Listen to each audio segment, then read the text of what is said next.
Hello दोस्तों, इस video में मैं आपको शमशेरा का असली विलन कौन है ये बताने जा रहा हूं, तो ध्यान से सुनना। ये बताने के लिए मैं कहानी की गहराई तक जाने वाला हूं, तो अगर आपको इसकी कहानी नहीं जाननी तो कृपया आप पिक्चर देखिए और फिर आइए ये वीडियो देखने के लिए। तो शुरू करते हैं। इतिहास के नाम पे हमको काफी सारी चीजें बारीकी से सिखाई जाती है। इसका मतलब ये नहीं है कि वो सब सच है, खासकर कि भारत के विषय में, जिसका इतिहास 150 साल तक अंग्रेजों ने लिखा था और उसके पहले 1000 साल तक मुगलों ने। इसका ताजा जीता जागता उदाहरण है शमशेरा नाम की मूवी। इस पिक्चर में बताया गया है कि शमशेरा का मेन विलन है शुद्ध सिंह और उच्च जाति के लोग जो जाति को लेकर भेदभाव करते हैं। पर क्या ये सही है? जाति प्रथा भारत में प्राचीन काल से थी, लेकिन इसका मतलब ये नहीं है कि जाति को लेकर भेदभाव तब से हो रहा है। अगर मैं कहूं कि ये जाति को लेकर भेदभाव अंग्रेजों ने लाया है उनके स्वार्थ के लिए, तो क्या आप मेरी बातों का विश्वास करेंगे? अगर नहीं तो मैं चाहता हूं कि आप ये वीडियो अंत तक देखें। जब अंग्रेज भारत आए थे तो दो मकसद से आए थे। एक, जो भारतवासियों के पास जुटाया हुआ इतना सोना है उसे लूट ले। दो, भारत जिसे सोने की चिड़िया कहा जाता था उसकी पहचान को नष्ट कर दे। ये दो चीजें करनी तभी मुमकिन थी जब अंग्रेज भारत पर राज करते।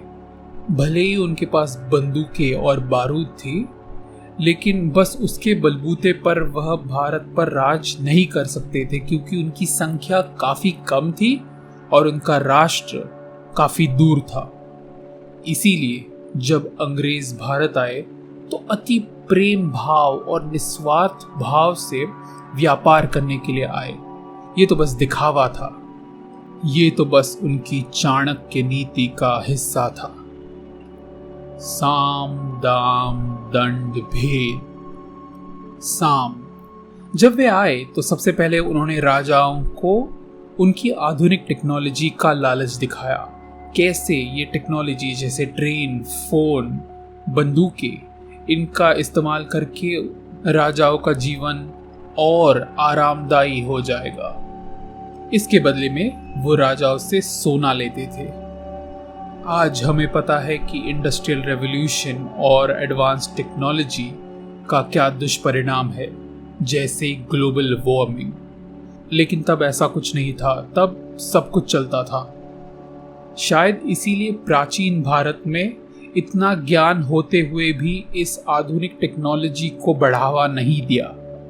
पर यह बात हम हजारों सालों के बाद भूल गए और अंग्रेजों को उनकी टेक्नोलॉजी की वजह से सर्वश्रेष्ठ समझने लगे। दाम। उस समय भारत में कुछ ऐसे लोग थे जो राजघराने से नहीं थे या फिर कोई अमीर घराने से नहीं थे, लेकिन उनको अमीर होने की इच्छा थी, जैसे शुद्ध सिंह। ऐसे लोगों को सोना देकर अंग्रेजों ने काम निकलवाया और ऐसी ऐसी चीजें करवाई जो कोई भी धर्म पालन करने वाला व्यक्ति ना करे। शुद्ध सिंह जैसे लोगों का बस एक ही धर्म है, पैसा। इन लोगों को हम कैपिटलिस्ट कहते हैं। आज के उदाहरण में बताए तो बिल गेट्स जैसे अमीर लोग जिन्होंने वैक्सीन का फॉर्मूला गरीब देशों को देने से इनकार कर दिया, सिर्फ अपने स्वार्थ के लिए। शुद्ध सिंह के बारे में और बात करेंगे बाद में। दंड। भारत में कई ऐसे व्यापारी थे जिनको सोने का मोह नहीं था। वह बस मेहनत से काम करना जानते थे और उस मेहनत से कमाया हुआ धन वह अपने रहन सहन पर खर्च करते थे, जैसे अच्छे कपड़े, गहने, घर। वो अपने जीवन में सुखी थे। तो ऐसे लोगों को किसी भी चीज का लालच वो नहीं दे सकते थे, लेकिन अंग्रेजों को चाहिए था उनका सोना। तो वो कैसे प्राप्त हो? अंग्रेज इन व्यापारियों में डकैतों का, चोरों का डर बिठा देते थे। वो अंग्रेज ही थे जो डाकुओं को चोरी करने के लिए मजबूर करते थे और व्यापारियों के पास जाकर उनकी सुरक्षा के बहाने से उनसे सोना लेते थे। भेद, जाति को लेकर भेदभाव भी अंग्रेजों ने ही शुरू किया था। अंग्रेज जानते थे कि भारत में जाति प्रथा सदियों से चली आ रही है, लेकिन उनको पता था कि उसमें उच्च जाति और नीच जाति ऐसा भेदभाव नहीं था। प्राचीन काल के भारतीयों की सोच एकदम सरल थी। देखो, जिसको जैसा रहना है वो रह सकता है। कुछ लोग हैं जो सादे में रहना पसंद करते हैं और दूसरे लोग हैं जिन्हें दिखावा करना पसंद है। तो हमारा धर्म ये कहता है कि जिसको जैसे रहना है वह रह सकते हैं, बस खुश रहे। ये अंग्रेजों को मान्य नहीं था, इसीलिए उन्होंने जाति को लेकर भेदभाव की शुरुआत की। अंग्रेजों को चाहिए था सोना, तो जिसके पास ज्यादा सोना है वह उन्हें ऊंची जाति समझते थे और उनकी चाटते थे। जिनके पास कम सोना है या फिर बिल्कुल नहीं है, वो अंग्रेजों के किसी काम के नहीं थे, इसलिए उन्हें निचली जाति का बताते थे। जैसे शमशेरा के लोग खमेरन का इतिहास, जैसे मैंने पहले भी कहा है, इतिहास पर पूरा विश्वास नहीं किया जा सकता, इसीलिए उसमें से सच को जानना और समझने के लिए एक सही दृष्टिकोण होना चाहिए। शमशेरा पिक्चर के शुरुआत में एक पीर बाबा करके जो व्यक्ति है वह खमेरन का सदियों का इतिहास बताते हैं। तो ऐसा हो सकता है कि उनकी जानकारी पूरी तरीके से सही ना हो। खमेरन के लोग पहले भी जंगल में रहते थे, सादे तरीके से रहना उन्हें पसंद था। जब मुगल भारत में आए तब उन्होंने जबरदस्ती खमेरन के लोगों को उनके घरों से निकाल दिया। उनको मजबूरन काजा जाना पड़ा, जो एक रेगिस्तान में स्थित है।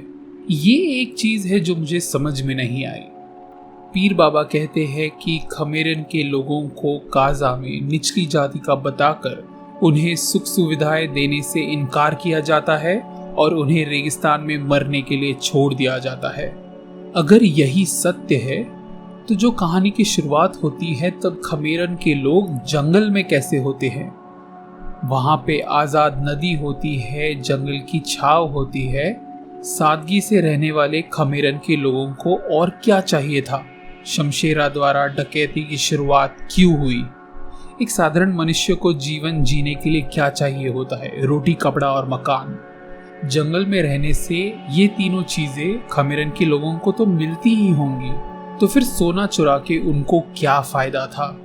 सोना थोड़ी वो खाने वाले थे। पूरी कहानी में हमने खमेरन के लोगों को कभी भी सोना पहनते हुए या फिर सोने के घर बनाते हुए देखा नहीं, तो फिर डकैती क्यों? खमेरन के लोग योद्धा थे, वे अधर्म के खिलाफ लड़ना उनका कर्म समझते थे। जब उनको पता चला कि अंग्रेजों ने जाति को लेकर भेदभाव की शुरुआत की और कुछ अमीर लोग सोने के बलबूते पर अपने आप को उच्च जाति का समझने लगे, तब खमेरन के योद्धाओं ने डकैती शुरू करी और सोना चुराने लगे, जिससे कि जो लोग हैं जो अपने आप को उच्च जाति का समझते थे वह रास्ते पर आ जाए। शमशेरा को डकैती करने के लिए अंग्रेजों ने मजबूर किया, लेकिन जब वह डकैती करने में कामयाब होने लगा तो वो जो सोना उसने जमा किया था वह अंग्रेजों को चाहिए था। शमशेरा जानता था कि अंग्रेज भरोसे के लायक नहीं है, तो वह किसी भी हालत में उनको सोना देने वाला नहीं था। तो वो ये कैसे प्राप्त करे? पहले तो उन्होंने खमेरन के लोगों पर डकैती के बहाने से हमला किया, लेकिन जब वह हारने लगे तब समझौते का प्रस्ताव दिया। उन्होंने साम का इस्तेमाल कर खमेरन के लोगों को एक झूठा सपना दिखाया जिसमें वह आराम और सुखद जीवन जी रहे थे। खमेरन के लोग जंगल में रहकर खुश थे, लेकिन और अच्छे जीवन के लालच ने उन्हें काजा लाया और वहां पर उन्हें बंदी बना दिया और फिर उनके आज़ादी के बदले में जो छुपाया हुआ सोना है वो मांगने लगे। अंग्रेजों को सोना तो चाहिए था, लेकिन उनको पता था कि शमशेरा को जिंदा रखना उनके लिए हानिकारक है, इसीलिए उसे मारना पड़ा। खमेरन के लोगों को इस मायाजाल में फंसाने में हमारे पसंदीदार विलेन शुद्ध सिंह का बहुत बड़ा हाथ था। तो चलो शुद्ध सिंह के बारे में बात करते हैं। इस पिक्चर को देखकर हमें शुद्ध सिंह के बारे में कुछ भी नहीं पता चलता सिवाय इसके कि वह एक क्रूर पुलिस ऑफिसर है। तो क्या है शुद्ध सिंह की कहानी? शमशेरा का जो बेटा है बल्ली, उसकी जो शुरुआत की कहानी है वैसी ही कुछ शुद्ध सिंह की कहानी है। एक समय था जब शुद्ध सिंह अच्छा था और एक धार्मिक परिवार से था, लेकिन उसके जीवन में या फिर उसके परिवार के साथ ऐसा कुछ हो गया जिससे कि उसे अपने लोगों के ऊपर से विश्वास उठ गया और अंग्रेजों के जूते चाटने लगा। यहाँ पर मैं बताना चाहता हूँ कि शुद्ध सिंह एक नास्तिक है। एक धार्मिक व्यक्ति की पहचान उसकी वेशभूषा से नहीं होती, उसके बर्ताव से होती है, उसकी बोली से होती है। अगर आप शमशेरा और शुद्ध सिंह की वार्ता को कंपेयर करो तो आपको पता चलेगा कि शमशेरा ज्यादा धर्म पालन करता था। भले ही शुद्ध सिंह टीका लगाता था और चोटी रखता था और भारतीय प्रथाओं को लेकर शादी करने की कोशिश की थी, सच तो ये है कि उसे उन प्रथाओं में बिल्कुल भी विश्वास नहीं था। जैसा मैंने पहले भी कहा है, शुद्ध सिंह एक कैपिटलिस्ट था, पैसे का पुजारी बस। ब्रिटिश राज के समय अंग्रेज ऐसे ही लोगों का इस्तेमाल करते थे भारत के लोगों को उनके धर्म से अलग करने के लिए। अभी आप पूछोगे कि अगर शुद्ध सिंह को धर्म में विश्वास नहीं है तो उसने टीका और चोटी क्यों रखी थी? सीधी बात, अंग्रेजों ने उसे वैसा रहने के लिए कहा था ताकि जब वो जुल्म करे तो ऐसा लगे कि उच्च जाति के लोग निचली जाति के लोगों पर अत्याचार कर रहे हैं और जो निचली जाति के लोग हैं उनका धर्म के ऊपर से विश्वास उठ जाए और फिर वह खुशी खुशी अंग्रेजों की हाँ में हाँ मिलाने लगे। वह मान ले कि अंग्रेज उनके दुश्मन नहीं है, असली दुश्मन है उच्च जाति के भारतीय लोग। अगर वह ऐसा नहीं करते तो वह भारतीय सभ्यता की जो शान है, जो पहचान है, उसको नष्ट कैसे करते? अंग्रेजों ने हर क्रांतिकारी, हर नेता के सामने सिर्फ दो ही रास्ते रखे, या तो शुद्ध सिंह जैसे लालची बन जाओ या फिर शमशेरा जैसे गद्दार बनकर मर जाओ। दोनों में अंग्रेजों का ही फायदा है। अभी कहानी में ट्विस्ट ऐसा आता है कि शुद्ध सिंह जो है ना, पहले तो अंग्रेजों की बात मानता है, लेकिन आखिरकार वो है कैपिटलिस्ट। ये कैपिटलिस्ट लोग किसी के सगे नहीं होते।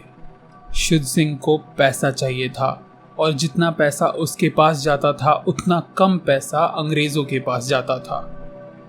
अंग्रेज जान चुके थे कि शुद्ध सिंह जैसे लोग उनके लिए हानिकारक थे।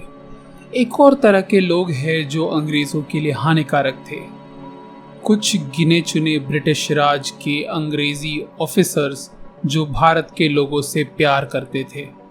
ऐसा ही एक ऑफिसर हमें शमशेरा में देखने मिलता है जो बस भारत के लोगों का भला चाहता है। उसे लगता है कि डकैत गुनहगार नहीं है और उनसे बातचीत करके ही समस्या का हल निकालना चाहिए। ऐसे लोग ब्रिटिश राज के लिए हानिकारक थे क्योंकि ये ऑफिसर कभी नहीं चाहेंगे कि भारत का जो धन है वो इंग्लैंड चला जाए। इसीलिए अंग्रेज़ों ने उस ऑफिसर को काजा भेज दिया। उनको पता था कि ये ऑफिसर जो भारतीय प्रेमी है वह कभी भी शुद्ध सिंह के विचारों से सहमत नहीं होगा। इसका परिणाम कुछ भी हो, अंग्रेज़ों का ही फायदा होना था। अगर वो अंग्रेज़ ऑफिसर शुद्ध सिंह को मार देता तो शुद्ध सिंह का जो सारा धन है वो अंग्रेज़ ऑफिसर को मिल जाता। अगर अंग्रेज़ ऑफिसर मर जाता तो एक मैसेज मिल जाता चंद ब्रिटिश ऑफिसर्स को जिनको भारत से लगाव है कि आपका भी परिणाम ऐसा ही होगा, एक भारतीय ही आपको मारेगा। अब तक इस वीडियो में मैंने अंग्रेज़ों की बहुत बुराई की, तो ऐसा हो सकता है कि आपको लगे कि मैं गलत हूँ, मेरा कोई एजेंडा है। ऐसा हो सकता है कि आपको लगे कि जो भी शमशेरा में हुआ उसमें अंग्रेज़ों ने जो भी किया एकदम निस्वार्थ भाव से किया। अगर आपको ऐसा लगता है तो आप बस मेरे एक प्रश्न का उत्तर दीजिए। इस कहानी के अंत में जीत किसकी होती है? हाँ, हम देखते हैं कि बुराई के ऊपर अच्छाई की जीत होती है, शुद्ध सिंह के ऊपर शमशेरा की जीत होती है। लेकिन मैं फिर से पूछना चाहता हूँ कि इस कहानी के अंत में जीत किसकी होती है? खमेरन के लोग और उनका जो नया मुखिया है बली, उसको ऐसा लगता है कि अंग्रेज़ों के साथ भी धोखा हुआ है। वह मान गया कि त्रिपुणधारी उच्च जाति का समझने वाला शुद्ध सिंह ही असली दुश्मन है। बस अंग्रेज यही तो चाहते थे। जो मैंने 2 चीज़ें बताई, अंग्रेज़ों को वो दोनों मिली। एक, उन्होंने अमीर लोगों से सोना भी लिया, शुद्ध सिंह का सोना भी हड़प लिया, और खमेरन के लोगों के पास जो सोना था वो भी किसी काम का नहीं है, तो उन्होंने वो भी लौटा दिया। 2, क्योंकि खमेरन के लोग मानने लगे कि उच्च जाति के लोग ही उनके असली दुश्मन है, वह भविष्य में हमेशा आपस में लड़ते रहेंगे और भारत की सभ्यता को नष्ट कर देंगे। बस 1 मिनट के लिए सोचो, जिसके पिताजी कहते थे कि अंग्रेज़ों के ऊपर ज़रा सा भी भरोसा नहीं किया जा सकता, उन्हीं का बेटा बली कहता है कि अंग्रेज़ हमारे दुश्मन नहीं है। तो कौन जीता इसमें? यहाँ पर बात शमशेरा पिक्चर की नहीं है, भारतवर्ष के असली इतिहास की है, जो हमें पता नहीं है, जिसे बदला गया है। एक बार के लिए मैं मान के चलूँ कि जो भी मैंने इतिहास के बारे में बताया वो सब बकवास है। तो चलो वर्तमान की तरफ देखते हैं। आज में जो चल रहा है रशिया और यूक्रेन वॉर, उसमें भी तो वही स्थिति है। अमेरिका जो आज के अंग्रेज़ हैं, वह अपने आप को अच्छा, और रशिया जो उनकी दुश्मन है उसे बुरा दिखाने में जुटे हुए हैं, और वह दिखाने के लिए वह साम दाम दंड भेद का इस्तेमाल कर रहे हैं। यही पैतरा अंग्रेज़ों ने ब्रिटिश राज के समय भारतीयों पर आजमाया था, और इसका परिणाम है आज का भारत, जो कुछ लोगों के हिसाब से एकदम ही बिगड़ चुका है। अगर शमशेरा पिक्चर से कोई सीखने वाली बात है तो ये है कि हर चीज़ की सच्चाई को समझने के लिए एक सही दृष्टिकोण होना अति आवश्यक है, और इस दृष्टिकोण से ही हम हमारा असली दुश्मन कौन है उसे पहचान पाएंगे। धन्यवाद।